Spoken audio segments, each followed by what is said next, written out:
Movie আর ছবি বিচিত্রা চ্যানেলে আপনাদের সবাইকে স্বাগত। আজকের মুভি লাভারদের জন্য নিয়ে এসেছি একটা চরম থ্রিলার সিনেমা। ভাবুন তো, অনেক যত্ন করে একটা কেক তৈরি করা হচ্ছে, আর কেক তৈরির পর সেখান থেকে গড়িয়ে পড়ছে তাজা রক্ত। কি সম্পর্ক এই মুভির গল্পর সাথে সেই কেকের? জানতে হলে পুরো এক্সপ্লেনেশনটি দেখুন। এই মুভির কাহিনী শোনার পর আপনার আশেপাশের লোকগুলোর ওপর সন্দেহ হতে শুরু করবে, কারণ সিনেমাতে একের পর এক যেভাবে চরিত্রগুলোর মুখোশ খোলা হবে, তাতে এটা হওয়া তো স্বাভাবিক ব্যাপার। গল্প শুরু হয় ভামনি নামে একটি স্মার্ট মেয়েকে দিয়ে, যে তার সংসার চালানোর জন্য কঠোর পরিশ্রম করে। সে সকালবেলায় তার হাজবেন্ডের জন্য কফি বানাচ্ছিল। সে যখন ব্যালকনিতে তার স্বামীকে কফি দিতে আসে, আমরা দেখতে পাই তার স্বামীর একটি পা ভাঙা এবং সে লাঠির সাহায্যে হাঁটছে। তার স্বামীর নাম চন্দ্রা। তাদের একটি 5 বছরের মেয়ে আছে। সে তার মেয়েকে ঘুম থেকে উঠিয়ে হেলথ ড্রিঙ্ক খেতে দেয়। তাদের কথোপকথনের মাধ্যমে আমরা জানতে পারি চন্দ্রা একটি আইটি কোম্পানিতে জব করত। তারপর সে সেটা ছেড়ে দিয়ে ট্যাক্সির ফ্র্যাঞ্চাইজি নেয়, কিন্তু সেই ব্যবসাও চলছে না। সে তার পুরনো কাজটাও হারিয়ে ফেলে। তারা এতটাই আনলাকি যে সেই সময়টাতেই চন্দ্রার অ্যাক্সিডেন্ট হয়ে পা ভেঙে যায়। তাই সংসারের পুরো দায়িত্ব পড়ে ভামনির ওপরে। ভামনির মেয়েকে দেখাশোনা করার জন্য একজন কেয়ারটেকার আছে, যার নাম দুর্গা। সে ভামনির মেয়েকে দেখাশোনা করার পাশাপাশি বাড়ির ছোটখাটো কিছু কাজও করে দেয়। ভামনিদের আর্থিক পরিস্থিতি খুব খারাপ হয়ে গেছে, সেজন্য তারা দুর্গাকে 3 মাসের স্যালারি পর্যন্ত দিতে পারেনি। তবে দুর্গা এই নিয়ে কোনো আপত্তি জানায়নি। আমরা দেখতে পাই যে ভামনি যখন বাড়ির কাজ কমপ্লিট করে স্কুটি নিয়ে অফিসের দিকে যায়, সোসাইটির কেয়ারটেকার তার কাছে গত 4 মাসের মেনটেনেন্স ফি চায়, কারণ 4 মাস ধরে সে মেনটেনেন্স ফি দিতে পারেনি। তবুও সে খুব শান্ত মাথায় সব দিক সামলাচ্ছে।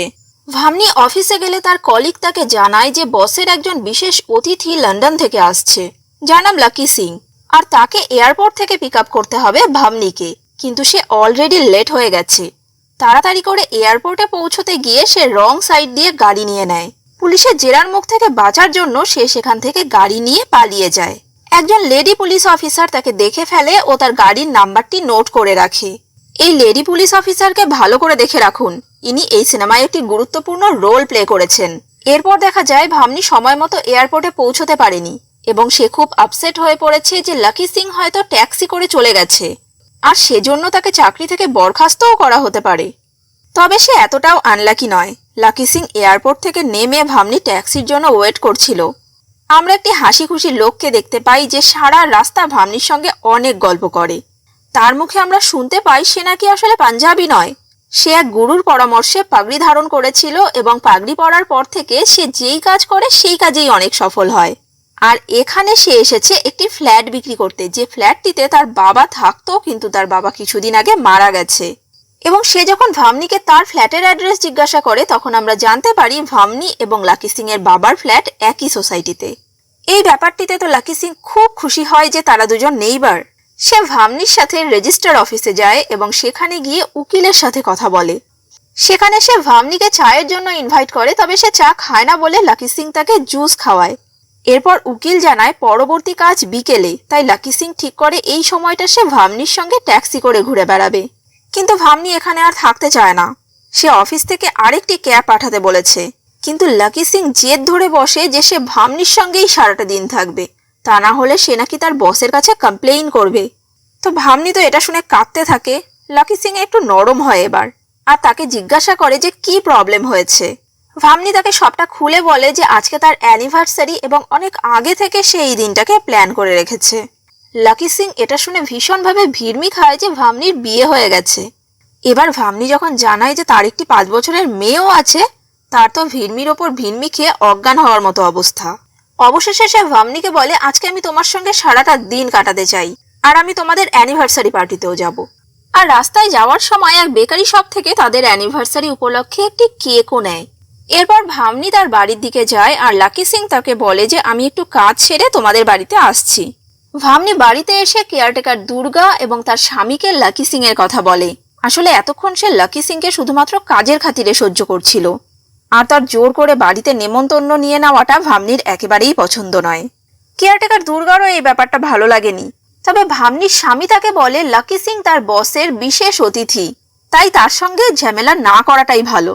তবে ভামনির মেয়ে লাকি সিং এর আসার কথা শুনে খুব খুশি হয়। সে কলিং বেলের আওয়াজ শুনে দৌড়ে দরজা খুলতে যায়। লাকি সিং সেই কেকটা নিয়ে তাদের বাড়িতে আসে।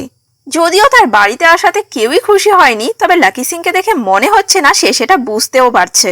ভাবনির স্বামী চন্দ্রা যখন লাকি সিংকে জিজ্ঞাসা করে যে আপনি কি খাবেন, আমি অর্ডার করে দিচ্ছি, কিন্তু লাকি সিং বলে আমি এতগুলো রেস্টুরেন্টের মালিক, তাই আপনাদের অ্যানিভার্সারিতে আমি খাবার বানাবো। এরপর সে যখন কেয়ারটেকার দুর্গাকে দেখে, সে তার পেছনেও লাইন মারতে শুরু করে। ভাবনির এই ব্যাপারটা একদম পছন্দ হচ্ছিল না, কিন্তু মুখের ওপর কিছু বলতেও পারছিল না। সে তার মেয়েকে নিয়ে ঘরে চলে যায়, আর লাকি সিং চন্দ্রা এবং কেয়ারটেকার দুর্গার সাহায্য নিয়ে রান্না করতে থাকে। রান্না করার সময় সে কন্টিনিউ বকবক করে যাচ্ছিল। লাকি সিং চন্দ্রাকে জিজ্ঞাসা করে যে এবার তাদের কততম অ্যানিভার্সারি। সে জানায় যে এটা তাদের প্রথম অ্যানিভার্সারি। চন্দ্রার প্রথম স্ত্রী মারা গেছে। এরপর সে ভাবনিকে বেবি সিটার হিসেবে রেখেছিল, আর ভাবনির সাথে তার মেয়ের অনেক ভালো বন্ধুত্ব হয়ে যায়। এরপর ধীরে ধীরে তাদের দুজনের মধ্যে প্রেম হয়। চন্দা ভাবনিকে বিয়ের জন্য প্রপোজ করে।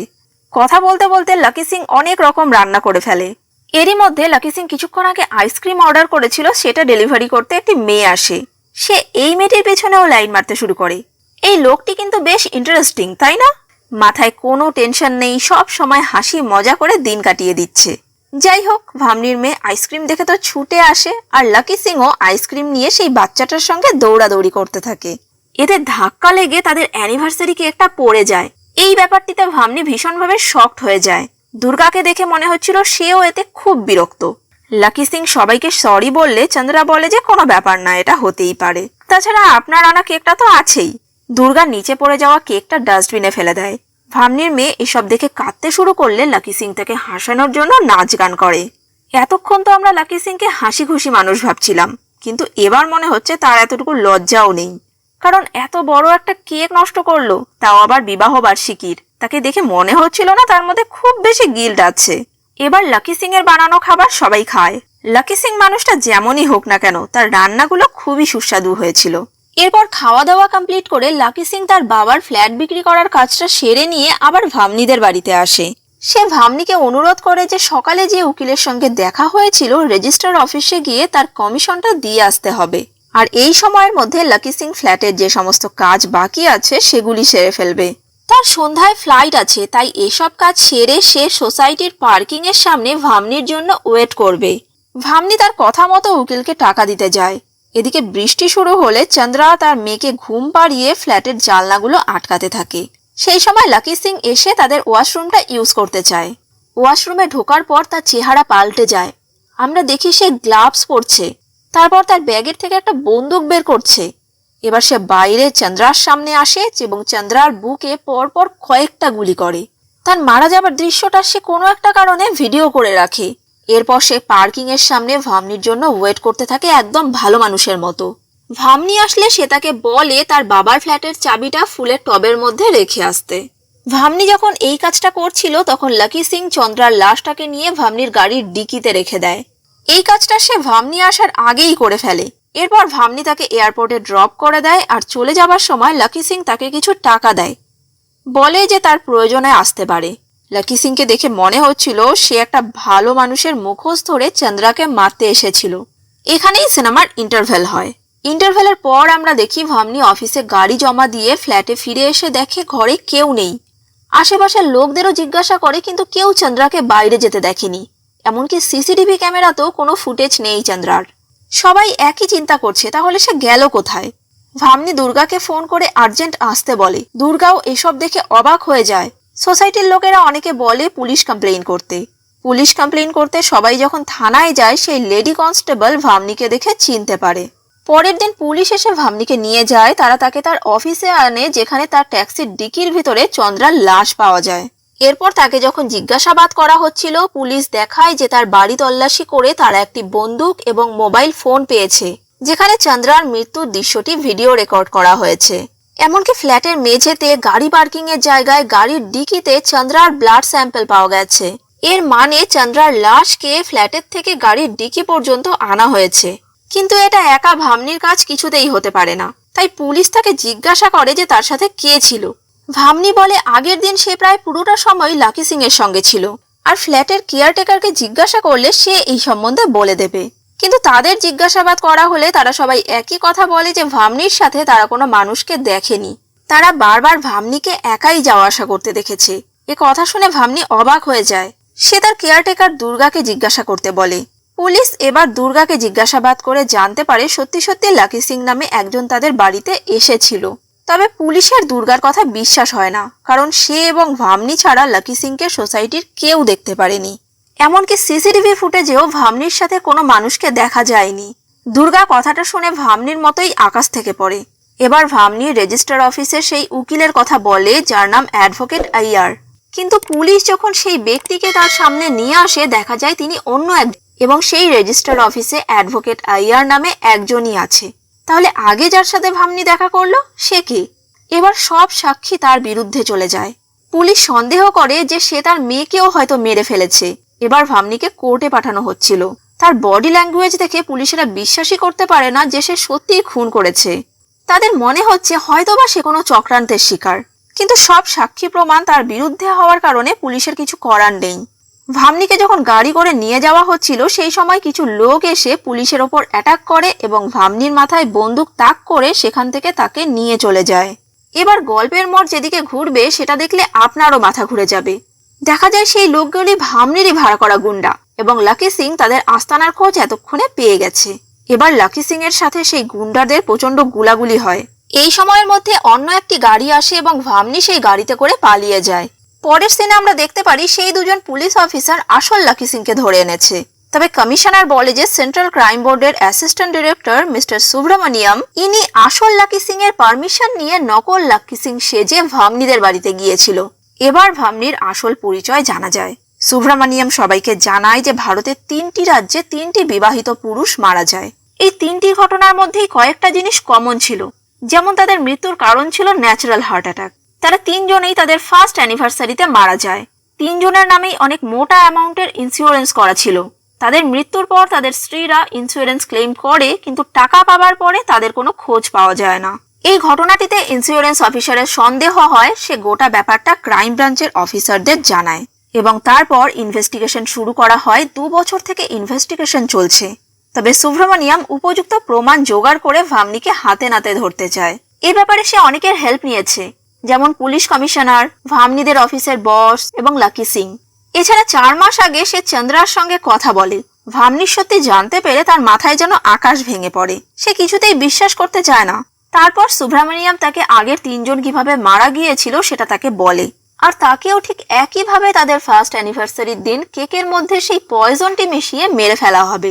সবার মনে হবে যেন চন্দ্রার ন্যাচারাল হার্ট অ্যাটাক হয়েছে।